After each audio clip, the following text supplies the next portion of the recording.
जीवन में हमें स्वस्थ रहना है, निरोगी रहना है, तो इन स्वस्थ और निरोगी रहने के लिए क्या क्या करना चाहिए, ये सूत्र भागवत जी ने लिखे हैं। भागवत जी महर्षि चरक के शिष्य थे। चरक ऋषि का नाम हम सब जानते हैं। चरक ऋषि के वो शिष्य थे और सबसे बेहतरीन शिष्यों में उनकी गिनती होती है, सबसे इंटेलिजेंट माने जाते हैं। चरक ऋषि ने जितना शोध कार्य किया, भागवत जी ने उससे भी ज्यादा किया। 135 वर्ष उनकी आयु रही। 135 वर्ष में लगभग आप समझ लीजिए 18 वर्ष छोड़कर, 18 वर्ष वो ये कहते हैं कि मैं प्राथमिक अध्ययन करता रहा, तो 18 वर्ष छोड़कर बाकी सारे वर्ष उन्होंने बहुत गहन अध्ययन में लगाए। और उन्होंने कोई एक सूत्र लिखा तो उस पर कम से कम 50 से ज्यादा उन्होंने ऑब्जर्वेशंस किए। आज का जो विज्ञान है, जिसको हम आधुनिक विज्ञान कहते हैं, ये पूरा ऑब्जर्वेशन पर आधारित है। ऑब्जर्वेशन को हिंदी में क्या कहते हैं मैम? हाँ, निरीक्षण, परीक्षण या निरीक्षण। हाँ, प्रयोग या परीक्षण या निरीक्षण। तो अगर जैसे उन्होंने कोई सूत्र कह दिया तो उसका 50 बार परीक्षण किया, अलग अलग परिस्थितियों में अलग अलग लोगों पर किया, और जब उन्होंने देखा कि परिणाम वही है, तब सूत्र लिखा। अब हम कल्पना करें कि 7000 सूत्र लिखे हों और एक एक सूत्र पर 50-50 परीक्षण उन्होंने किए हों, तो पूरी जिंदगी उनकी इसी में निकल गई। महर्षि भागवत बाल ब्रह्मचारी थे। अंतिम समय तक वो ब्रह्मचर्य का ही पालन करते रहे। गृहस्थ आश्रम उन्होंने नहीं जिया, लेकिन वो मानते थे कि गृहस्थ आश्रम बहुत महत्व का है। तो ऐसे महर्षि भागवत के सूत्रों को मैं पिछले 6 साल से पढ़ता रहा, और भारत की आज की जो परिस्थिति है, मैं मानता था और आज भी मानता हूं कि उसमें ये बहुत अनुकूल है। आज हमारे भारत की परिस्थिति ऐसी है, 112 करोड़ लोग इस देश में रहते हैं। इनमें से करीब 75 से 80 करोड़ लोग बीमार हैं। सरकार कहती है कि सिर्फ 30 करोड़ लोग हैं स्वस्थ, बाकी सब हैं बीमार। अलग अलग बीमारियां हैं, वात की बीमारियां हैं, पित्त की हैं, कफ की हैं, और इन बीमारियों का इलाज करने के लिए भारत में कुल मिलाकर 23 लाख डॉक्टर हैं रजिस्टर्ड, जो MBBS, BAMS और BHMS तीनों पद्धति के हैं। 23 लाख रजिस्टर्ड डॉक्टर हैं। अगर अनरजिस्टर्ड डॉक्टर भी इसमें मिला दें तो सरकार कहती है लगभग अनरजिस्टर्ड डॉक्टर भी इतने ही हैं, 25 लाख के आसपास। तो कुल मिलाकर हम 50 लाख डॉक्टर मान लें, अनरजिस्टर्ड और रजिस्टर्ड, तो भी मरीजों की संख्या 70 से 80 करोड़ है। एक डॉक्टर एक दिन में अच्छे से अच्छे काम करे तो 30 से ज्यादा मरीज नहीं देख पाता। तो मैंने एक दिन हिसाब लगाया कि अगर 30 व्यक्ति एक डॉक्टर के सुपुर्द कर दिए जाएं तो 50 लाख डॉक्टर हैं। मुश्किल से 1.5 करोड़ लोगों का इलाज हो सकता है, और रोगी 75 से 80 करोड़ हैं। तो भागवत जी एक सूत्र लिखकर चले गए। वो ये कहते हैं कि हर व्यक्ति अपनी चिकित्सा स्वयं कर सकता है, और इस बात को उन्होंने कहा कि 85% चिकित्सा बहुत आसान है, जो कोई भी व्यक्ति स्वयं कर सकता है।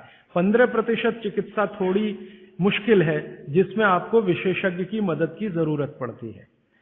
तो मैंने सोचा क्यों ना ये 85% चिकित्सा जो आसान है वो लोगों तक पहुंचाई जाए। इस दृष्टि से ये व्याख्यान श्रृंखला आयोजित की है। यहाँ पर श्रीमती प्रभा देवी जयप्रकाश जी के नाम से चलने वाला एक ट्रस्ट है। उसके मुख्य व्यक्ति मेरे साथ हैं श्री शुभाकांत जी दास, और उनके पुत्र हैं प्रदीप भाई, और उनके सब सहयोगी निरंजन भाई और मेघाणी जी। इन सब ने मिलकर ये आयोजन किया, और मेरे जीवन का ये पहला व्याख्यान है जो मैं इस विषय पर दे रहा हूं। इसके पहले इस विषय पर मैंने कहीं बात ही नहीं की, क्योंकि अभी तक तो मैं अध्ययन ही करता रहा। और ये बात करने का ऐसा हो गया कि एक दिन मैं शोभाकांत जी के घर खाना खा रहा था, प्रदीप भाई के साथ बात हो गई कि क्यों ना इस विषय पे बात किया जाए।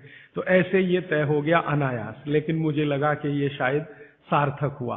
कई लोगों ने मुझे कहा, और खासकर बाबूजी माने शोभाकांत जी ने मुझे कहा कि तुम पुराने भाषण देना बंद कर दो, वो जो पेप्सी कोका कोला वाले और विदेशी स्वदेशी वाले या WTO वाले, ये ही कहो।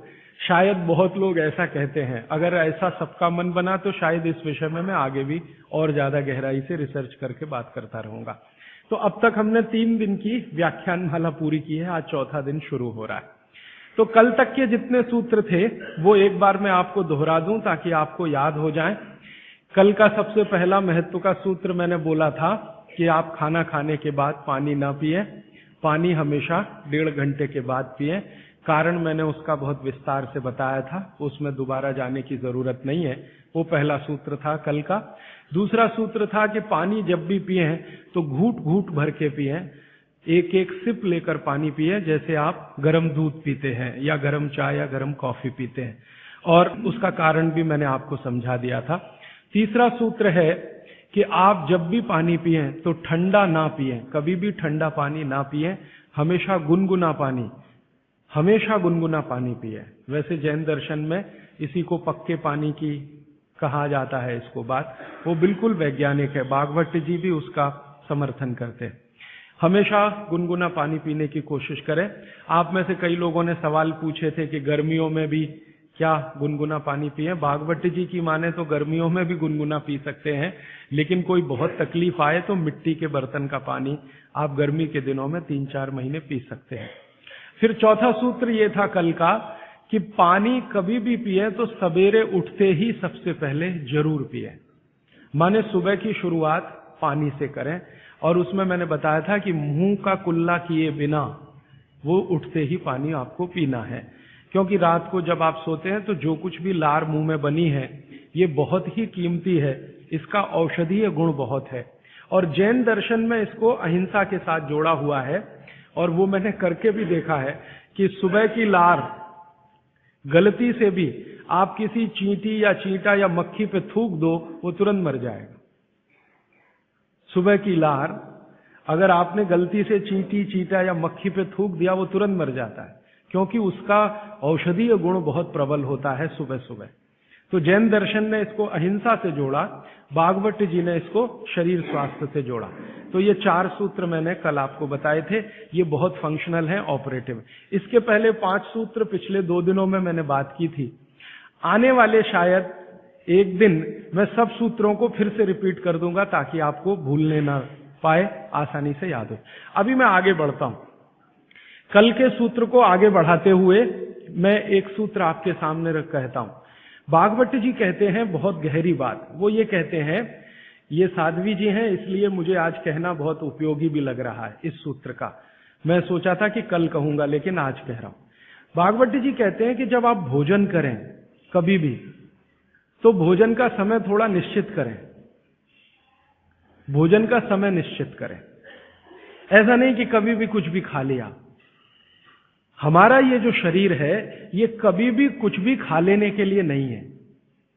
इस शरीर में जठर है, मैंने आपसे कहा, उसमें अग्नि प्रदीप्त होती है। तो भागवती जी कहते हैं कि जब जठर में अग्नि सबसे ज्यादा तीव्र हो, उसी समय भोजन करें, तो आपका खाया हुआ एक एक अन्न का हिस्सा पाचन में जाएगा और रस में बदलेगा, और रस में से मांस, मज्जा, रक्त, वीर्य, मल, मूत्र, मेद और आपकी अस्थियां, इनका विकास होगा। तो कभी भी कुछ ना खाएं। ये पद्धति भारत की नहीं है, ये यूरोप की है। यूरोप में डॉक्टर्स हैं, वो हमेशा कहते हैं कि थोड़ा थोड़ा खाते रहो, कभी भी खाते रहो। हमारे यहां ये नहीं है, थोड़ा थोड़ा खाते रहो, कभी भी खाते रहो। आपको दोनों का अंतर समझाना चाहता हूं। भागवत जी कहते हैं कि खाना खाने का समय निर्धारित करें, और समय निर्धारित होगा उससे जब आपके पेट में अग्नि की प्रबलता हो, जठर अग्नि की प्रबलता हो। भागवत जी ने इस पे बहुत रिसर्च किया, और वो कहते हैं कि 1.5-2 साल के रिसर्च के बाद उनको पता चला कि जठर अग्नि कौन से समय सबसे ज्यादा तीव्र होती है। जठर अग्नि कौन से समय सबसे ज्यादा तीव्र होती है? तो वो कहते हैं कि जब सूर्य का उदय होता है, सूर्य का जब उदय होता है, तो सूर्य के उदय होने से लगभग 2.5 घंटे तक जठर अग्नि सबसे ज्यादा तीव्र होती है। सूर्य के उदय होने से, सूर्य का उदय होना आप चेन्नई के हिसाब से सोच लीजिए, मान लीजिए 7 बजे, तो 7 बजे से लेकर 9:30 बजे तक जठर अग्नि सबसे ज्यादा तीव्र होगी। हो सकता है यही सूत्र अरुणाचल प्रदेश में मैं बात करूं तो वो 4 बजे से 6:30 का समय आ जाएगा, क्योंकि अरुणाचल प्रदेश में सूर्य 4 बजे निकल आता है। अगर मैं सिक्किम में बात करूंगा तो और 15 मिनट पहले हो जाएगा, और यही बात अगर मैं गुजरात में जाकर करूंगा तो आपसे समय थोड़ा भिन्न हो जाए। तो सूर्य के साथ इसको ध्यान रखें। तो सूर्य का उदय जैसे ही हुआ, उससे अगले 2.5 घंटे तक जठर अग्नि सबसे ज्यादा तीव्र होती है। तो भागवत जी कहते हैं कि इस समय सबसे ज्यादा भोजन करें, इस समय सबसे ज्यादा भोजन करें।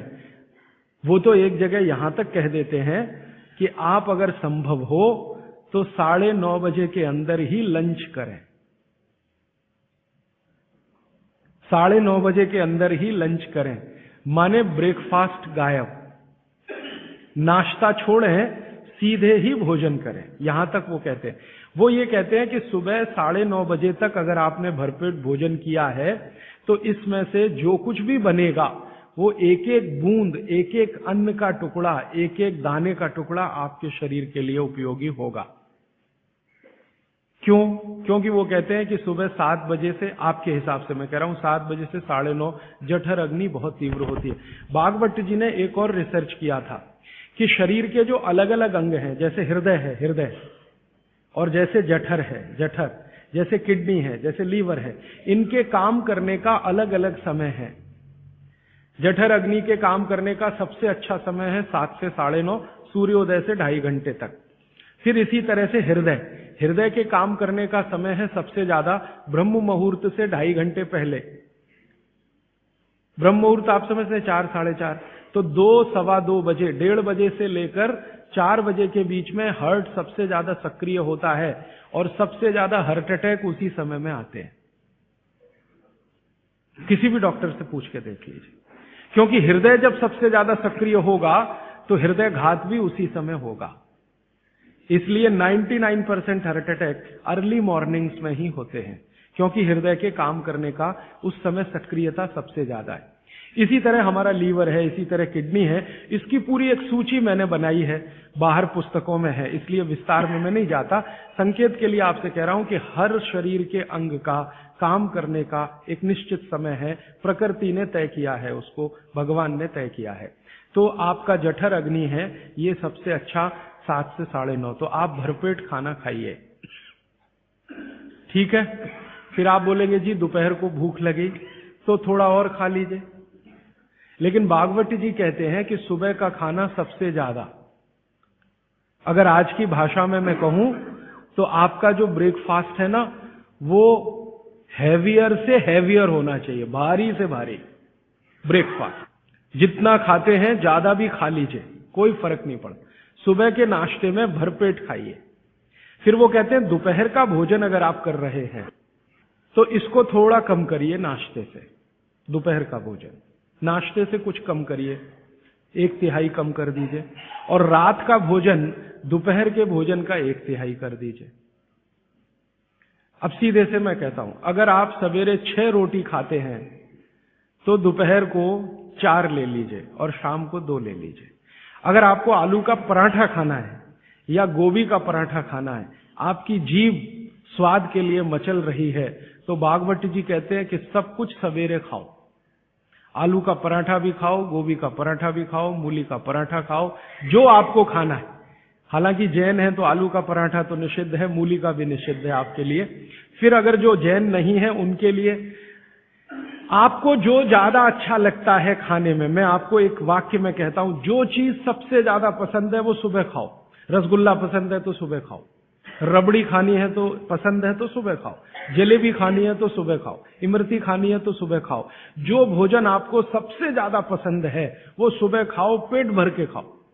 वो ये कहते हैं कि इसमें छोड़ने की जरूरत नहीं है, पेट भर के खाओ तो पेट की संतुष्टि हुई, मन की भी संतुष्टि होती है। और भागवत जी कहते हैं कि भोजन में मन की संतुष्टि पेट की संतुष्टि से ज्यादा बड़ी है। मन हमारा जो है ना, ये खास तरह की वस्तुओं से या हार्मोन से या एंजाइम से संचालित है। मन को आज की भाषा में डॉक्टर्स लोग जो गिनते हैं ना, हालांकि वो है नहीं, लेकिन उन्होंने जो कहा है वो पीनियल ग्लैंड के बारे में है। ये जो पीनियल ग्लैंड है ना, इसमें से बहुत सारा रस निकलता है, जिनको हम हार्मोन्स कह सकते हैं, कुछ एंजाइम्स हैं। ये संतुष्टि के लिए सबसे आवश्यक ग्लैंड है, पीनियल ग्लैंड। तो भोजन अगर आपको तृप्त करता है, भोजन में एक तो पेट भरना है और एक तृप्त होना, तृप्त करेगा तो पीनियल ग्लैंड आपकी सबसे ज्यादा सक्रिय है, तो जो भी रस और एंजाइम चाहिए शरीर को नियमित रूप से समान अंतर पे निकलते रहते हैं। और जो भोजन से तृप्ति नहीं है तो गड़बड़ होती है पीनियल ग्लैंड, और पीनियल ग्लैंड की गड़बड़ी पूरे शरीर में पसर जाती है और आपको तरह तरह के रोगों का शिकार बना दे। अगर आप तृप्त भोजन नहीं कर पा रहे हैं तो निश्चित रूप से 10-12 साल के बाद आपको मानसिक क्लेश होगा और रोग होंगे। मानसिक रोग बहुत खराब है, आप सिजोफ्रेनिया के शिकार हो सकते हैं, डिप्रेशन के शिकार हो सकते हैं, आपको कई ऐसी गंभीर बीमारियां हो सकती हैं। भागवत जी कहते हैं कि आप भोजन करते हुए अगर संतुष्ट नहीं है तो 27 तरह की बीमारियों से ग्रसित हो सकते हैं। उनकी पूरी सूची है, वो पुस्तक में है। कभी भी भोजन करें तो पेट तो भरे ही, मन भी तृप्त हो, और मन के तृप्त और पेट के भरने का सबसे अच्छा समय सवेरे का ही है। अब मैंने ये भागवत जी के सूत्र को चारों तरफ देखना शुरू किया तो मुझे पता चला कि मनुष्य को छोड़कर जीव जगत का हर प्राणी इस सूत्र का पालन कर रहा है, मनुष्य को छोड़कर, क्योंकि मनुष्य को मैं मूर्ख मानता हूं। हालांकि मनुष्य अपने को होशियार समझता है, लेकिन मनुष्य से ज्यादा होशियार ये जीव जगत के प्राणी हैं। आप चिड़िया को देखो, चिड़िया, कितने भी तरह की चिड़िया, सवेरे सूरज उगते ही उसका खाना शुरू हो जाता है और भरपेट खाती है। 6 बजे के आसपास आप राजस्थान में निकल जाओ, गुजरात में निकल जाओ, सब चिड़िया अपने अपने काम पे लगी हुई है, खाना खाने में खूब जम के खाती है, और पेट भर गया उसके 4 घंटे के बाद ही पानी पीती है, दोपहर को ही पानी पीती। गाय को देखो, सुबह उठते ही सूरज जैसे ही निकलेगा गाय का खाना शुरू हो जाएगा, भैंस का खाना शुरू हो जाएगा, बकरी, बकरे, भेड़, गधा, घोड़ा सब सुबह उठते ही खाना खाना शुरू करेंगे और पेट भर के खाएंगे, छक के खाएंगे, फिर दोपहर को आराम करेंगे। तो ये सारे जानवर, सारे जीव जंतु, आप सांप को देखो, बिच्छू को देखो, कीड़ी को देखो, चींटी को देखो, चींटे को देखो, सब जानवर, सब जीव जंतु जो हमारी आंखों से दिखते हैं, जो नहीं भी दिखते हैं, ये सबका भोजन करने का समय सवेरे सूर्योदय का ही है। सूर्योदय के साथ ही ये सब भोजन करते हैं, इसलिए ये हमसे ज्यादा स्वस्थ रहते हैं। मैंने आपको कई बार ये कहा है, आप उसको हंस देते हैं, किसी भी चिड़िया को डायबिटीज नहीं होता, किसी भी बंदर को हार्ट अटैक नहीं आता। बंदर तो आपके नजदीक है ना शरीर रचना में, बस बंदर और आप में एक ही अंतर है कि उसको पूंछ है, आपको नहीं है, बाकी सब कुछ एक ही है। आपका हृदय बंदर का हृदय, आपका लीवर बंदर का लीवर, आपकी किडनी बंदर की किडनी, सब कुछ समान है। माँ का गर्भाशय, बंदरिया का गर्भाशय, सब समान है, एक ही अंतर है, उसको पूछे, आपको नहीं है। तो ये बंदर को कभी भी डायबिटीज नहीं, आर्थराइटिस नहीं, कोई कुछ नहीं, कोई कुछ नहीं। मेरे एक बहुत अच्छे मित्र हैं डॉक्टर रविंद्रनाथ शानबाग, वो रहते हैं कर्नाटक में। कर्नाटक में एक उडुपी नाम की जगह है, वहां रहते हैं, बहुत बड़े प्रोफेसर हैं, मेडिकल कॉलेज में काम करते हैं। उन्होंने एक बड़ा गहरा रिसर्च किया। उन्होंने कहा कि मैंने जिंदगी भर, माने 15-16 साल उन्होंने एक रिसर्च किया कि बंदर को बीमार बनाओ,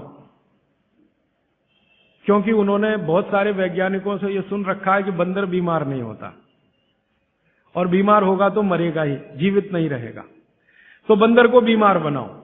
तो उन्होंने तरह तरह के वायरस और बैक्टीरिया बंदर को डालना शुरू किया, कभी इंजेक्शन के माध्यम से, कभी किसी माध्यम से। वो कहते हैं कि मैं 15 साल असफल रहा, बंदर को कुछ नहीं हो सकता। और मैंने कहा कि आपने ये बता दिया कि ठीक है बंदर को कुछ नहीं हो सकता। वो कहते हैं कि मैंने बहुत कोशिश किया कि उसके ब्लड का कोलेस्ट्रॉल बढ़ा दूं, बढ़ता ही नहीं। तब उन्होंने एक दिन रहस्य की बात बताई, वो आपको भी मैं बता देता हूं कि बंदर का जो ब्लड है ना, उसका RH फैक्टर दुनिया में सबसे आदर्श है। और आपका RH फैक्टर जब नापता है ना कोई डॉक्टर, तो बंदर से ही कंपेयर करता है, वो बताता नहीं आपको, ये अलग बात है, कंपैरिजन बंदर से ही होता है। कारण उसका है कि उसको कोई बीमारी आ नहीं सकती, ब्लड में कोलेस्ट्रॉल बढ़ता नहीं, ट्राइग्लिसराइड कभी बढ़ता नहीं, डायबिटीज कभी होती नहीं, शुगर कितनी भी बाहर से इंट्रोड्यूस करो उसके ब्लड में टिकती नहीं। तो वो प्रोफेसर साहब कहते हैं यार ये सब एक ही चक्कर है कि बंदर सवेरे ही सवेरे भरपेट खाता है, जो आदमी नहीं खा पाता। तो वो प्रोफेसर रविंद्रनाथ शानबाग ने कुछ अपने मरीजों को कहा कि देखो भैया, बंदर की तरह से खाओ, माने सुबह सुबह भरपेट खाओ। तो उनके कई मरीज हैं जिन्होंने पर उन्होंने एक्सपेरिमेंट किया, और वो मरीज बताते हैं कि जब से उन्होंने सुबह भरपेट खाना शुरू किया, किसी की डायबिटीज माने शुगर कम हो गई, किसी का कोलेस्ट्रॉल कम हो गया, किसी के घुटने का दर्द कम हो गया, किसी के कमर का दर्द कम हो गया, किसी का कुछ, गैस बनना बंद हो गई, पेट में जलन होना बंद हो गई, नींद अच्छी आने लगी, वगैरह वगैरह। सारे इंप्रूवमेंट वो बोलते हैं होते हैं। तब